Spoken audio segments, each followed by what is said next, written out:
고등학생들이 직접 수학 질문하는 내용에 대해서 답변하는 시간입니다. 자, 오늘 질문은 진짜 수학 공부법 61쪽에 있는 개념을 정확하게 이해를 했는데 응용 문제에 대해서는 문제를 많이 푸는 것이 좋은가요? 이런 질문입니다. 아이들이 수학 공부를 하게 되면 개념을 제대로 모르는 경우가 많이 있습니다. 첫 번째 그룹은 개념 자체를 제대로 이해를 못한 그룹이고요. 두 번째 그룹은 개념은 이해를 했는데 그거 자체를 복습을 안 하다 보니까 까먹은 거죠. 까먹으면 뭡니까? 아예 개념이 없는 거랑 똑같은 상태가 되는 거죠.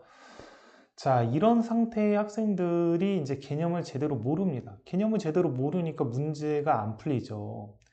근데 지금 질문은 개념은 정확하게 이해를 했다라는 거죠. 그럼 개념을 정확하게 이해를 했다라는 것은 어떤 의미인지는 모르겠지만 예를 들어 미분이라는 개념이 뭔지 이해를 했고 그리고 그 개념도 어느 정도는 머릿속에 저장이 되어 있다. 그런 거를 뜻하는 것 같아요. 자, 그런데 이 개념을 정확히 이해를 해도 응용 문제는 많이 푸는 것이 좋은가요? 이런 질문입니다. 자, 우리가 응용 문제 혹은 심화 문제 혹은 수능에서 나오는 뭐 킬러 문제, 뭐 준킬러 문제, 자, 이런 문제들을 내는 방식을 보면 어떤 개념이 있으면 그 개념을 아주 깊이 있게 공부할 때 찾아낼 수 있는 그 확장된 내용들을 가지고 문제를 만듭니다. 예를 들면 개념서에 보면 미분에서 접선이라는 개념이 나옵니다. 접선이라는 개념이 뭐 별로 복잡하지 않게 나와요. 기본 개념이 나오고 몇 가지 확장되는 유형들이 나옵니다. 그 정도를 이해하는 것은 보통 3, 4등급 정도 학생들도 충분히 이해를 하고 암기까지 합니다. 자, 근데 문제는 실제 수능이나 혹은 뭐 평가원이나 이런 데서 그 접선이라는 개념을 가지고 문제를 낼 때는 이게 4점짜리 어려운 문제일 경우는 굉장히 복잡하게 냅니다. 심화되게 되죠. 그러니까 접선이라는 개념에서 이렇게 확장되면 이렇게 되는 것도 너 한번 생각해 봤어? 이게 3차함수 문제에 대해서 접선이 이렇게도 되고 이렇게도 되고 이렇게 다양하게 되는 것도 생각해 봤니? 이런 것들을 문제로 만듭니다.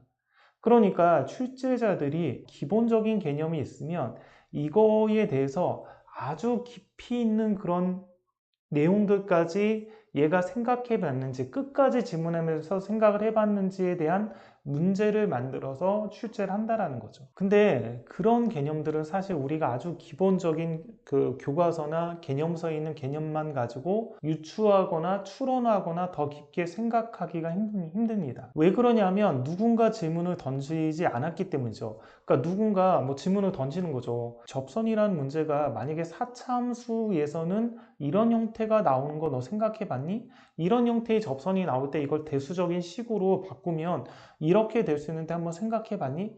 누군가 이런 질문을 던지면 생각을 하지만 질문을 안 던지면 그냥 보통 교과서나 개념서에 있는 거 보고 아, 오케이. 이 정도 이해하고 교과서 개념서에 있는 문제 풀 수 있어. 이렇게 하고 넘어간다라는 거죠. 자, 그러면 실제 내신 시험을 보거나 수능을 봐도 거의 최대가 3등급밖에 안 나옵니다. 그래서 개념을 정확하게 알았을 때 받을 수 있는 그 성적의 최대치가 3등급밖에 안 된다라는 거죠. 그렇기 때문에 뭘 해야 되냐면 그런 질문을 던져줄 수 있는 문제를 많이 풀어봐야 됩니다. 물론 좋은 문제일수록 좋겠죠. 좋은 문제 그리고 응용 문제들을 많이 풀어보면서 내가 배운 이런 개념이 이럴 때는 이렇게 응용되고 이럴 때는 이렇게 확장이 되는구나. 그렇게 하면서 개념 자체를 더 정확하게 깊이 있게 이해를 하는 거죠. 그러니까 개념과 문제를 떨어뜨리지 말고 이런 응용 문제나 활용 문제 혹은 수능에 출제된 4점짜리 준킬러 킬러 문제를 풀면서 아, 이거를 풀면서 개념을 더 내가 정확하게 이해하고 깊이 있게 학습을 한다라고 생각을 하시면 되겠습니다. 그래서 이 학생이 어떤 의미로 개념을 정확하게 이해를 했는데 응용 문제까지 많이 풀어야 되나요? 이걸 하는지 모르겠지만 제 생각에는 개념을 정확하게 이해를 했다라는 정도가 아마 교과서나 개념서에 있는 그 정도의 개념을 얘기하는 것 같아요. 이거 가지고는 응용 문제나 심화 문제가 나오면 잘 못 풉니다. 그래서 반드시 응용 문제, 활용 문제, 심화 문제를 풀어가면서 내가 배운 개념이 어떻게 확장이 되고 어떻게 쓰이는지에 대해서 이해를 해야 됩니다. 그러니까 결론적으로 문제를 많이 풀어봐야 된다라는 거죠. 개념 학습은 기본이고요. 여기까지 하겠습니다.